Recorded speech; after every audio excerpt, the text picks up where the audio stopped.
Hello and welcome to the Say It Sister podcast. I'm Lucy and I'm Karen, and we're thrilled to have you here.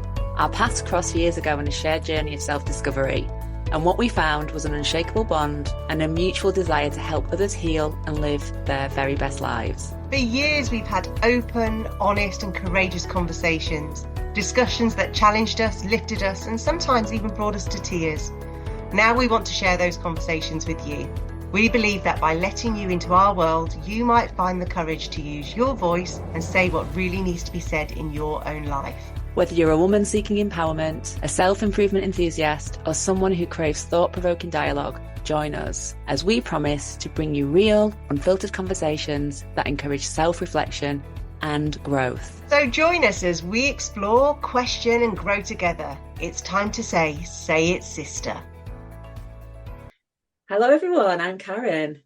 And I'm Lucy. And today we're going to talk about the patriarchy. I'm looking forward to going deeper. I want to see what's going to come out. What about you, Lucy? You're right, this is one of my favourite topics, mainly because I, as I've said before, I'm a social scientist at heart. So I'm always fascinated by like societal structures, their formation, the impact and hopefully the disintegration of it as well. But yeah, patriarchy always feels like it's been here, and in all of our transcripts and all of our writings, it's all from a patriarchal lens, and a life without it kind of feels impossible. But just like anything in life, it changes, it morphs and it evolves. So yeah, I'm really looking forward to getting into it. But I thought I'd better just explain what is the patriarchy, because you and I hang out in this space, so we know it. But for those of you who are new to this, the official line of what the patriarchy is basically a system or a society, government, in which men hold the power and women are largely excluded from it. And in family structures, it's where the father or the eldest male is the head of the family. And we all know those structures, we've all felt them. So I want to take a little bit of a history of the patriarchy, because it seems to be really noisy at the moment. It seems to be a word that everybody's aware of, but not many people actually really understand the history of the patriarchy, because it wasn't always this way. So this idea of male power gradually evolved. It didn't just suddenly happen. It's not a whole nature nurture kind of thing. It's a gradual evolvement. Around 8,000 to about 4,000 BC are the earliest indications that this was a new model that we were seeing. And it's actually when humans started to settle down. We started to put down some roots. Oh, my throat. Your voice is happening. It's like every time we start talking about patriarchy, it's so bizarre. It's because it matters to me. Your throat, yeah. Yeah. And I've been silent so many times, I reckon. But yeah, in my social sciences classes, in sociology and economics, etc., I was able to really speak this stuff. And yeah, something's happened along the years where I've been silenced a little bit. But yeah, so around this time when we all kind of settled down, we had our land to then protect. Whether it was our farm, our animals, our family, the buildings, the community that we started to settle with. And of course, other people wanted to take what was ours. So we started getting violence and invasions and robbery and all of that kind of stuff started coming along. Because as soon as we say something's ours, this is our place, somebody else wants a bit of it. And so the natural order of things started coming. So certain gender roles started coming into play about who looked after the family, who cooked, who tended the fields, but also it was the early signs of, I suppose, an army. And they were seen as the protectors. So this was all happening all those thousands of years ago, but it was for a specific purpose, because a new way of living was evolving. And we look at it now and we start seeing that actually all of those thousands of years later, it's just become part of our internalized worlds that actually men are protectors and they are providers. And it's just become the norm. And yes, they are needed to defend us against others, usually men who are trying to come and take what's ours, ravage and invade. It's almost like the woman has almost been written out of the script as this evolved. But as you know all too well, our ancestors way back then actually lived in a time where there were gods and goddesses and high priestesses, and the elder women were really respected, and everybody had a different role in the society, but none was better than the other. That came much later. And about 2000 years ago, of course, we then start seeing that our gods and goddesses start being replaced by one god. And what a surprise, it's a male god, telling everybody how they should be living their lives. And the old practices then started to be seen as a bit of folklore or a bit of mumbo jumbo. And actually, if you were seen practicing them, you could have been, executed, villages burned down, etc. And then, so that became the norm. And our last 2000 years of history has been around this male God, male patriarch. And you can see how the lines and the narrative all starts coming in. And then I guess I start to see the unraveling when it kind of reached its hiatus. And this was around the 15th, 16th, 17th century with the time of the witch trials. And it completely embedded within us that any woman who wasn't playing the societal norms, wasn't living in a way that was seen as pure, well, they were clearly magical, working for Satan. They needed to be eradicated. They were mischief makers. And that kind of was where the hiatus came. And bit by bit, since then, we've started to see a little bit of unraveling. Yeah. But of course, if it's taken that long to embed, unfortunately, it's going to take some time to unravel. So that's my little history lesson. So hearing all that, I just wondered, what's the patriarchy to you? Well, there's so much in that, isn't there? I mean, it just takes me back to the Bible, because in the Bible, the first woman, when you hear the word Sophia, that's referring to a woman and this idea of feminine energy. And then if you look at, for example, the stories of Mary Magdalene and how she was portrayed, but actually there are scriptures around Mary Magdalene, when you look at how men were portrayed in the Bible, the disciples and Jesus. And so the women were kind of either, very pure or very impure. And so it takes me into this time when this was a literature that was being passed around initially, that was then, in the churches, it was talked about on the parapets. So the role of women was very much marked into, savoury or unsavoury. And that always brings out a sort of a strong visceral response in me. I also feel like, if I think about my own experiences of life, I've never really felt like any man has protected me. I've always had to do my own work to get myself out of situations. So that's always an interesting thing as well. When I think about the story tales of how women are rescued by patriarchy or by patriarchal figures, again, it's this idea of holding things in place, keeping things buttoned down or structured. And if you do stand up against it, something really bad's going to happen to you. Hence why we continue to live in structures that are not really geared towards women, they're geared towards men. I mean, for me, it's about this hierarchical structure that is about command and control, and it's fear-based. And women are really designed to be, if you're a good woman, then you're submissive. If you're a bad woman, we've all been there, haven't we? There's a time for women when we're younger where we rebel and we, become a little bit wilder, but it's still a programmed form of wildness. It's not the original wilds where women were out and about, connected to nature, where they were medicine women, where they were, their kids were on their back and they were traveling around and they were working with nature. For me, that's the epitome of wild, of free, as opposed to wild rock and roll, let's go out and do what men do and let's behave like they behave. So there's a lot coming up from listening to your share, and I feel like we have evolved and we are asking the right questions now, but there's also a strong pullback. And anything that is almost like pyramid power, if I think about pyramid selling, you've got people selling and the person at the top's making the money, is getting the recognition. It just doesn't feel fair to me. And, the idea of having something that we're all part of, that we have a stake in, that is bringing society and all of us together, feels much more apt these days. You know, I did believe in, I was brought up in a world where you have to compete for your place, where, you know, if you don't compete, then someone else is going to take that spot from you. And I used to think, you know, well, if I'm not here doing this, and someone else will take this position or this role. And I believed that until it was quite a few years ago, where I just thought, well, if I don't take my seat, someone will take it. And somebody said to me, and it was a man, and he said, Karen, no one can ever take your seat, because that seat is yours. And it stuck with me. And I was like, I walked away and I was like, you know what, he's right. This is my seat. I take my seat as me.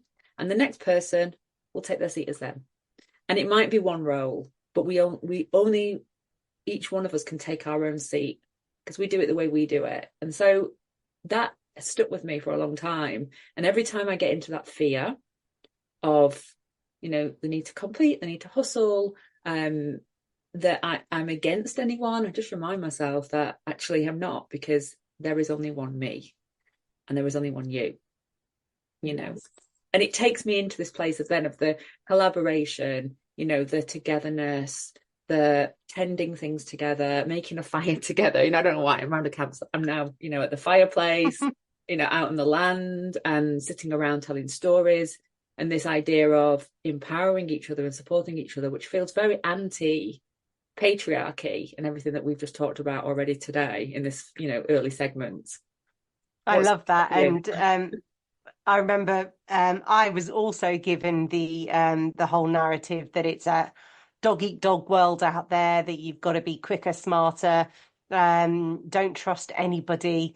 And actually growing up in the 80s, it was like this really strange time, because you'd got all of these new romantics and you know, people living out in their fullest expression of their lives, and then the other side you've got Gordon Gekko spouting off greed is good and all the yuppies and everything like that. It was a really confusing time. And yes, going into the workplace, I literally thought I needed the Book of War to be able to like navigate this world that I was going into. And actually, there I realised that there was so much of you know, this internalized patriarchy, the rules and the systems that, yeah, I had to almost fight against. And because growing up for me, I had a lot of matriarchal power within my family systems, but I also had a lot of men around me who just saw me as Lucy. They didn't judge me as being female, the younger sister, the younger cousin, or anything like that. So I grew up in this really nice, almost like balanced world, and it was a real blessing. And so I took that energy out there into the world, and whoa, I was quite surprised. And even like when I started going to school, in high school, I started to see all of this subliminal, rules about who could do what and who spoke too much and how girls should behave and how boys should behave and things like that. And even things like, you know, the headmaster. Later on, we had a headmistress, but she was almost scarier than the headmaster. She had to be almost more manly to get her position. But yeah, the ultimate was, you wait till your father gets home, or you're going to be sent to see the headmaster. And and all my school reports said, well, she talks too much. She's a proper gossip, and were all these like demeaning words, whereas actually the boys were probably doing it as well, and they weren't having that written in their school reports. So it's like it really hits us this control at such a young age. And the thing is, it's not malicious at that stage. It's nobody is consciously doing it. Well, I hope they're not. It's just the way that things have always been, and passing on those legacies of the lessons that they were taught as children by their parents or grandparents and the generations before them. And now it's really exciting, because now we know what the patriarchy is and these systems, how they have been really helpful to society, but also really harmful. Now we can start parenting and teaching and educating our young people differently. Absolutely. And I think we have to acknowledge that this is something that lives inside all of us, that we've all been brought up in these systems, that we are, whether you're a man or a woman, the patriarchy exists inside you. It has an impact on you. it also will impact the way that you show up, the way that you lead, the way that you caretake, the way, it is in all of us, because it's been so institutionalized that this is something that has been placed inside that needs to be addressed, looked at, and ultimately, in some ways, healed. I feel like, to blame men for it is not the right thing to do. And at the same time, it is a masculine energy that comes through. I'm sure there are healthy things in there. We can't say it's all bad, because it isn't, because it's given us structure, it's given us organization, it's given us, forms of justice. But I think as soon as you start to remove women, people from conversations, then it becomes very one-tiered. And so for me, and when I think about patriarchy, it gives me a bit of a shudder, but I also understand the place it's played. But I want to sort of like move the dial forward and evolve things. And then I think about that. I think about so many different things. I think about, what it's done to us as women, what it's done to humanity. I feel like it'd be good to talk about that. If you think about the role of women, yes, women were medicine people. They were revered, in tribes. And there's still parts of the world where, matriarchal systems are very much in place.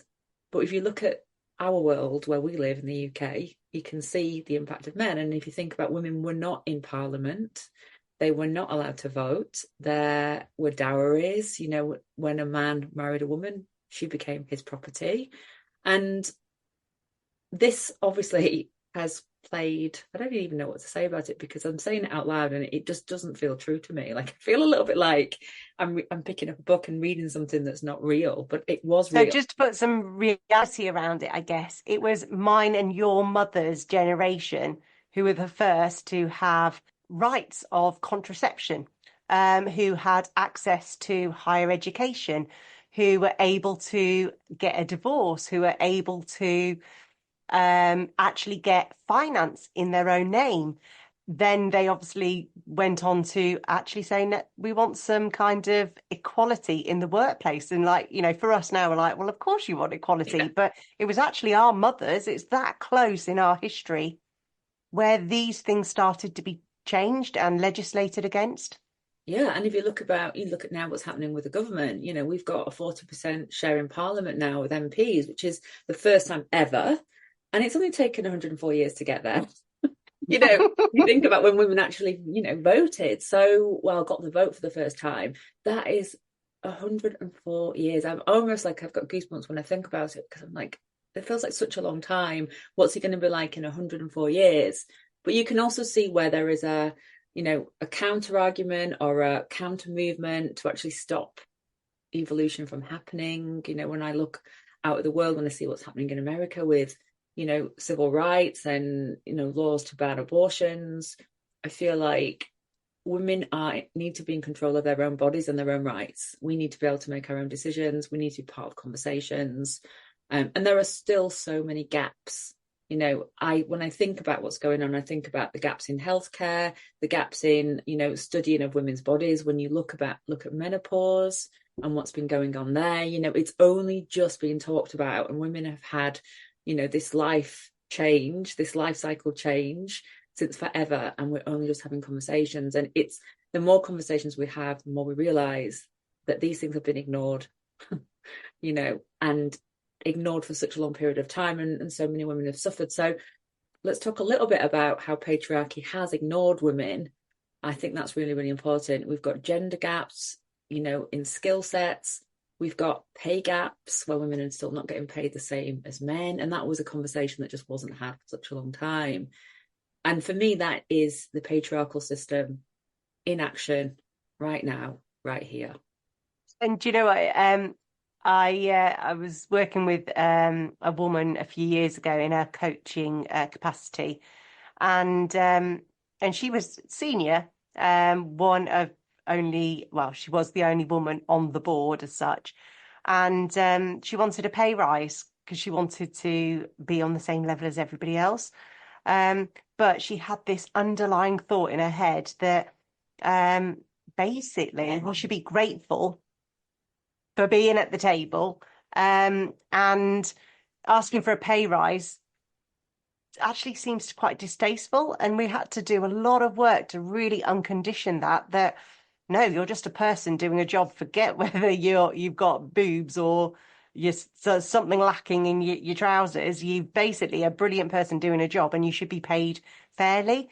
But that really unconscious bias within us that stops us actually asking for our worth, because for so long it's been conditioned into us that we are stupid. We're the dumb blondes. We're the ones who always need to ask for help. It's going to take us a while to catch up. And yes, we said like it's taken us 104 years to get to this stage, but actually it takes a lot longer for society to really catch up.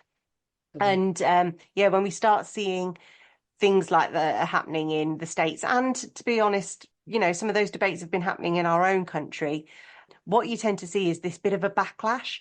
So when things seem to be happening quite quickly, we get this ultra conservative voices.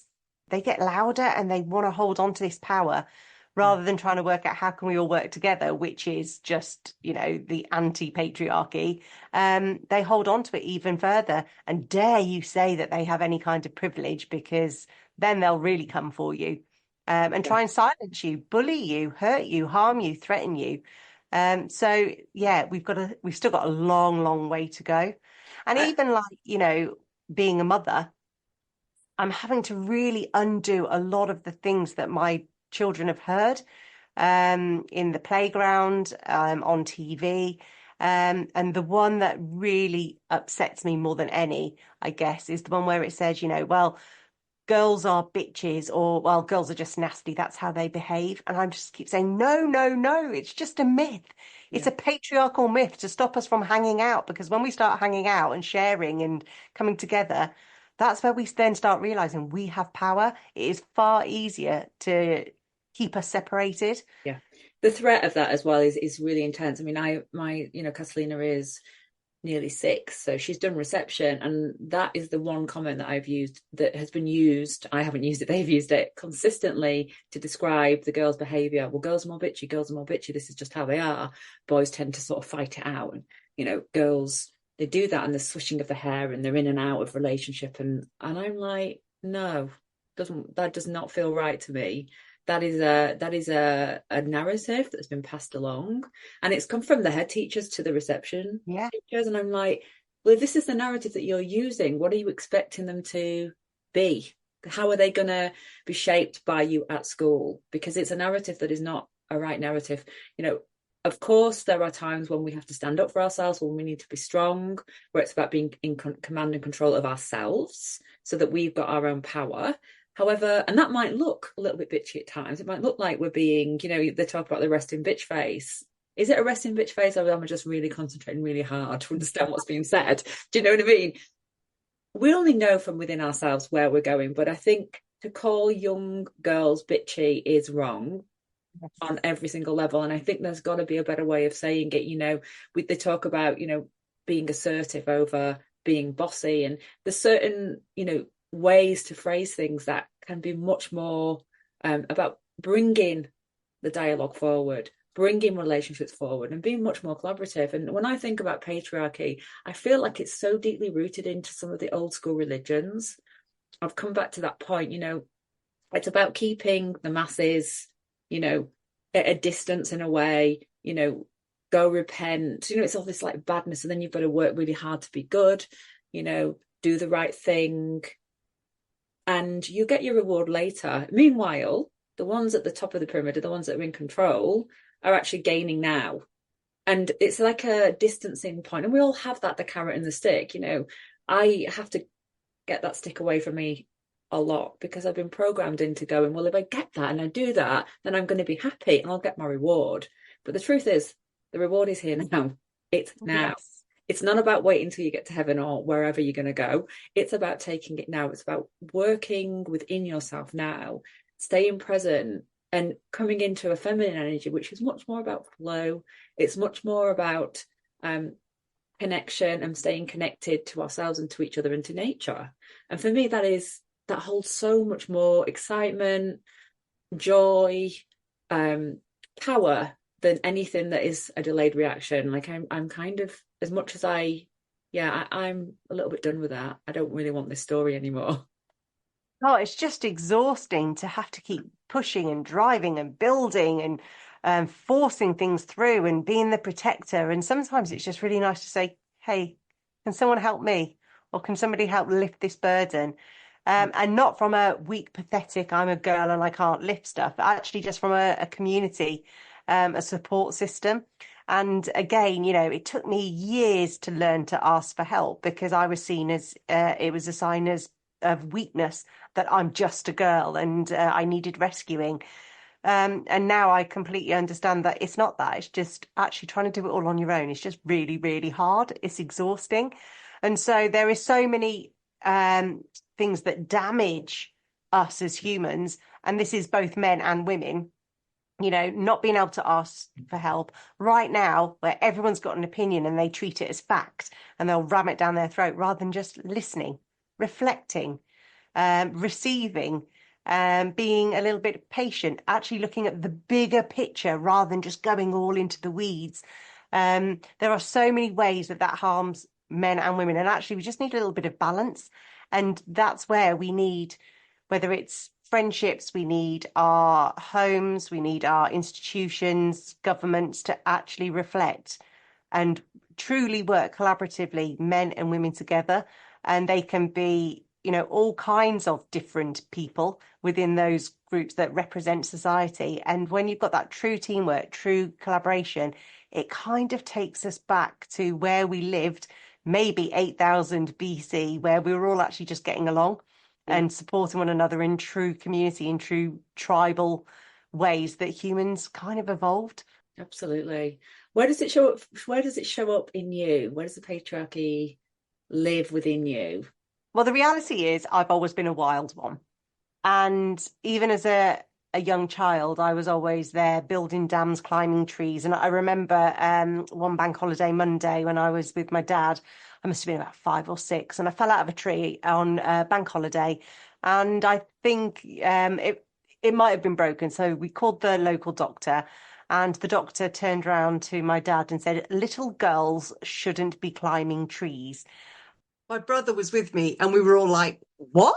Why not? I just didn't understand it, but it always stays in mine and my dad's heads.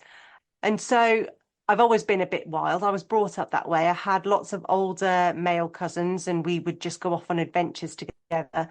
And it was only when I started going out into the world that society tried to tame me.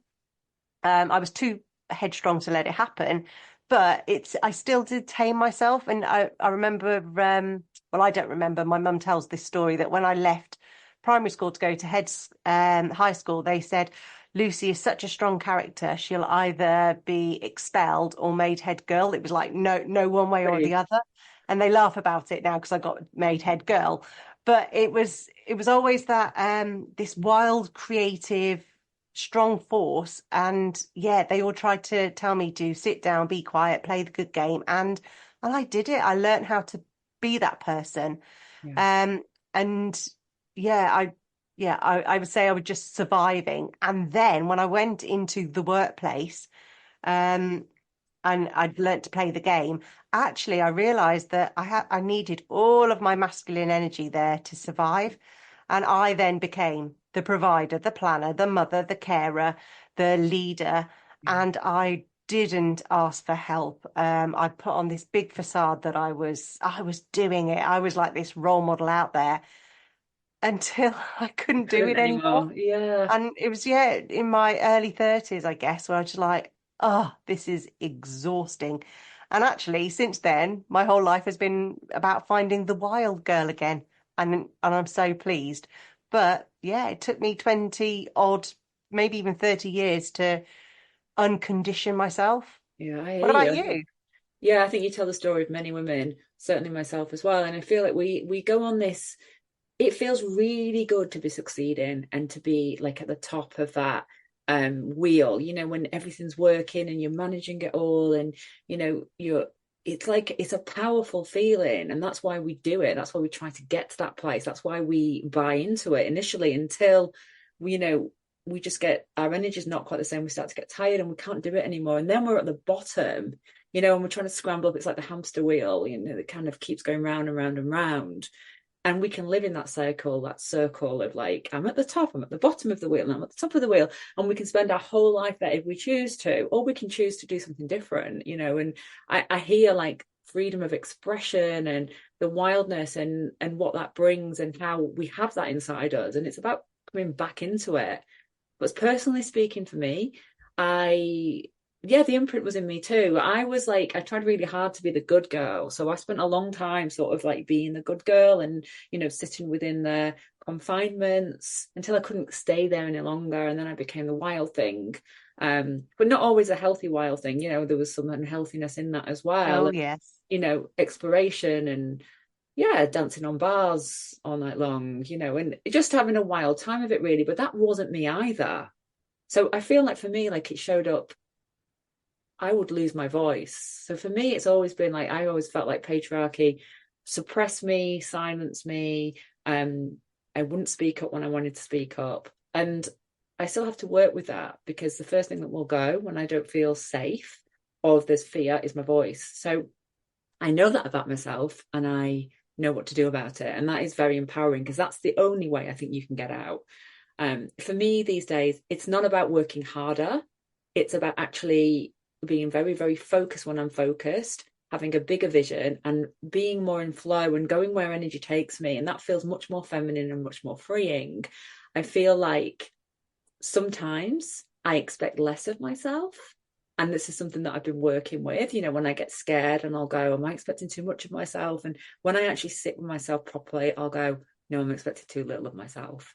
And that's been a bit of a revelation for me because I feel like there's something about the confinement that's like, play small, play less than, be quiet, do the right, you know, play in this box, a small box that's really keeping you squeezed in. And I feel like you can go in, I can still go into that box, but then I go, I'm in the box and I'm gonna burst that lid off and actually start to live differently. So it's a constant, for me, I'm on a constant journey with it. And when I look at myself as a mother, when I look at Catalina, I can see where the patriarchy sits inside me as a mother because I want to control things for her. I want to make sure that she's happy. If she's sad or she's in some sort of pain, I want to take it away from her. And whilst that is a very normal motherly reaction, because who wants to see their children in pain? You know, when I think about it properly, I go, hold on a minute, she has to live her own journey, have her own experiences. I don't want to clip her wings. I want her to have that experience of you in the tree. You know, I want her to be able to get messy and not worry about things and just run wilder and freely. But I also need her to understand the world that we live in and understand what boundaries are. So it's quite complicated in a way because I feel like she needs to be equipped for the world in a way that still allows her to express herself and to, you know, allow herself to be emotional and for me to be okay with the messy and the loud. And to let her howl at the moon because we've started howling at the moon and it's coming from her Oh, wow. because she's obsessed with werewolves at the moment and you know we'll do it together and I'm like this is so liberating for her but it's also so liberating for me because inside me is this wild thing who just wants to also howl at the moon. And so yeah, something's evolving on that side of things for me that is part of my awareness of where patriarchal is, what it does or how I play into it, and then taking responsibility for myself and checking in with my actions and to make I've sure. got to say, being a mother, especially of a mother of a daughter, but I guess it'd be the same if you were a mother of sons as well, actually calls on us to be most genuine and freeing and a little bit wild because they're watching us all the time. So when I was little, I was always told not to be a show off, to hide in the corner, etc.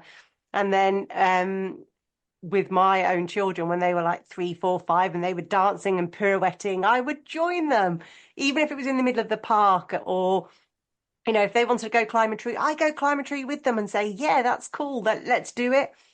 Equally, if they were wearing pretty dresses, and they got dirt on it, I'd be like, fine, it doesn't matter. They're just clothes. And so not to try and treat them like dolls and Yeah, things like that. So actually us doing this work and having these conversations, we're actually then being able to role model it to our 3, 4, 5-year-olds and older that actually you can try a bit of this and try a bit of that, and this is the full expression of things. Because otherwise, if we start just giving them dolls and just giving them play kitchens, giving them pretty dresses, that's all that they're going to know. So we've got to give them all of it. And ironically, my eldest today, she's 20, she's gone off to work with plaits in her hair and two little ribbons. And I just thought it was so cute because she's doing that by choice, not because it's expected. So I'd really love to hear how you kind of reconnect yourself when you are at this odds where you're feeling like you're on this wheel. How does that work for you? Oh gosh, well for me journaling is really important, and I go back sometimes into journals. Like I just put patriarchy into my journal on my like notes on my phone, and all of this information came up, things that I've been writing for many, many years about patriarchy. So I think for me it's about reflection. It's also about forgiving. There's a lot of forgiveness involved in the work that I do, forgiving myself sometimes, forgiving other people for their behaviors, for the things that they've instilled in me or even put onto me, I suppose, in a way. And really coming back into my body, because for me that's where my power is, that's where my wisdom is. It's really working into the space of the womb and making sure that I'm connected to that part. I know how powerful it is, so I've had those experiences, but not forgetting that I can connect at any point, and coming back into my creativity, my space of abundance, and reminding myself that I love men. I love men. I have a husband. I have a father. I've got male friends. They've brought so much to my life. And I want a world where we can all work together, where we can all join forces, where we can say, ooh, yeah, that's an old thing that I've carried a long time. Yes, that was a view that I had, but I see that this doesn't really fit anymore because we're all doing the work, our own work all the time. So yeah, I mean, there's so much to say about that, but this is a big I journey. guess just to caveat that the patriarchy isn't men. Yeah, And that's sometimes what gets confusing, which is why I think quite a lot of men feel quite attacked when we say it's the patriarchy, because men and women are all living under a system of the patriarchy, and it all affects us and has impacts on us. And so I love that where you said actually it's a love for men, and forgiving those that didn't know any other way. And I think that's really important. Just saying, this isn't about men versus women. It's just understanding the structures that are around that tell us that men are more powerful than women, which has no basis whatsoever. Um, what about and you? so yeah, I think for me, how I reconnect is going back to this trust, because I guess for my whole life I was almost taught not to trust myself, that somebody will always know better, or we've got to do as we're told, or somebody, in authority, usually men in particular, knew better, and I should be respectful. So I kind of lost a lot of trust in myself and my own thoughts, my own intuition. And I lost my wild. And a little bit like you, it came out in little bursts and sometimes not in a very healthy way. Whereas now I've been able to recapture that. And so even things for me like doing my creative acts, whether it's doing my gardening, doing a bit of crochet, dancing like an idiot in the kitchen, whatever the thing is, it's tapping back into that, because I'm not still enough to do whole meditations. It just doesn't work for me. Yeah. But yeah, really allowing myself to get into my hobbies, which I don't think I really spent enough time doing before, because they were a bit girly and I was obviously trying to be out there in a man's world. So yeah, sometimes privately until I've mastered them, and now my hobbies have become part of my identity. So yeah, that's kind of like my advice that I give to everybody, really. Take small steps, and if you don't feel safe initially to be out there in the world smashing the patriarchy, Yeah. actually do things privately, whether it's listening to this podcast or going and having conversations, read up on it, journal about it, get into your creativity and your feminine energy, little acts that help kind of create a vibration within the world. Yeah, I love that. And look, can I just say that the kitchen is for dancing, not for cooking? Yes. Love My that. I'm a contribution terrible at the end cook. of this podcast to get the music on and get dancing in that kitchen because my husband does all the cooking, so I literally do not cook in the kitchen. So the only thing I do in there is dance. Yes, say it, sister. So I'm going to link you to the Facebook page, and next time we will be talking about how the patriarchy shows up in the workplace. Because let's face it, most of us women end up in the workplace at some time in our lives. So until then, use your voice and say it, sister. So thanks for listening, and we can't wait to welcome you next time. Until then, use your voice, journal, speak, or sing out loud. However you do it, we hope you join us in Saying It, Sister.